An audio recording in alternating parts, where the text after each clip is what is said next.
And the cutter heads are in here. It has individual teeth on it. So you should never touch the teeth unless you're replacing them, which you won't be. I do that. Okay? So this is the guard, and it should always be in place when you're running this. You should never pull the guard out of the way to cut anything. When you run your boards through here, shortest board that should go in the planer is 10 inches. If it's shorter than 10 inches, you shouldn't put it in here. And we use that number everywhere on all of our tools just because it's easy to remember. There are tools that will go shorter, and you can cut shorter, and we'll talk about them individually as we get there, but that's kind of the standard that I want you to know is 10 inches. If the board gets under 10 inches, we need to be careful about what machines we're putting it in and how we're working them. Okay? So your on-off switches here, these have a magnetic switch. And so when you hit start, it'll stay on until you hit the stop button. And I've had problems with these in the past. These magnetic switches sometimes go bad, and then the machine will just turn itself on all by itself. It's like ghosts in the machine, right? And so that's another reason why you don't ever want to play with it. If you're changing blades on any tools, you always want to unplug them before you start changing those blades. Okay? Because if you don't, and they accidentally come on, that won't be good. Okay?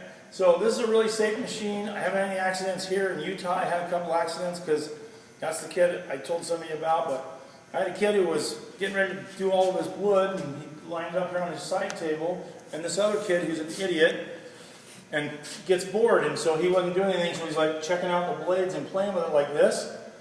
And this kid didn't know he was there, and he turned it on to get ready to start his stuff. And this guy's fingers in it. And so, zip the end of his finger off. Okay? So, this one right here doesn't cut you, it grinds your finger off.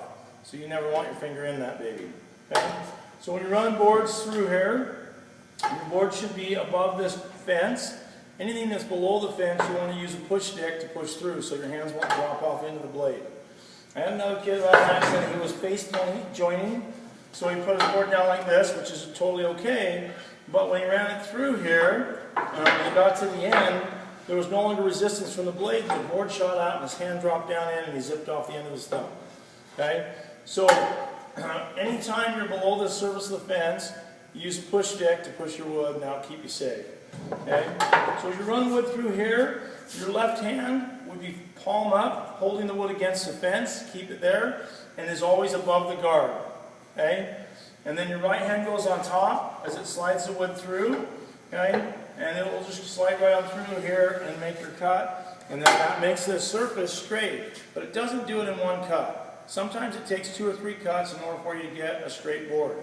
Okay, so you have to check it and see if it's straight. You can check it by putting it out here on the edge, and when it's not straight, you can see there's a gap underneath of it, and you can keep going until you get it straight.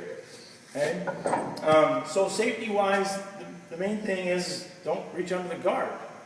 I mean, it's really that easy, and then don't run anything shorter than the fence without a push stick.